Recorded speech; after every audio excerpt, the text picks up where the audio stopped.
Let's have a look at the changes we've made to the user interface in 2011.2. The most obvious things you'll notice is that we've moved the effect selection and related icons to the left of the interface and placed them above the layers stack. The color correction layer icon is now colored for easy identification in the layer stack. On the right hand side, we've exposed the monitoring menu, making selections easier for Phoenix and Fuse users. The Auto Key button has been moved to the bottom menu strip, and we've also added the trim and segment mode icons here. The cache, transition, render foreground and render background buttons have been replaced by a set of icons to save space, and the library button has been relocated to the top right. Phoenix users using a single monitor will now have the ability to monitor processing without having to switch back to the library view. We've also added some new features to the interface.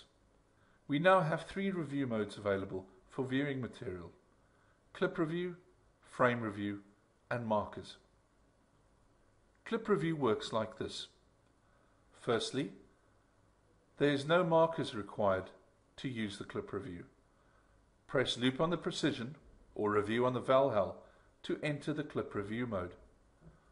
Playback will automatically loop the current clip without need for in or out markers.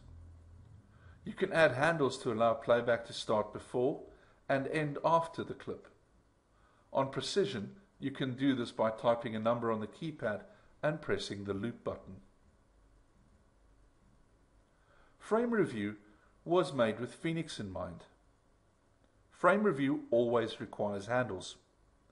It allows you to do fixes to a frame, and on playback will loop the frame with the specified handles. Pressing stop will take you back to the frame you were working on. When you use the arrow keys or the jog, it will respect the clip review settings. In other words, it will automatically loop using the same handles that you had specified.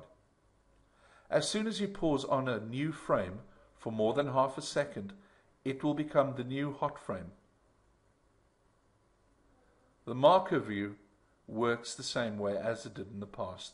In other words, control review to add in and out points, and press play will loop between the in and out points.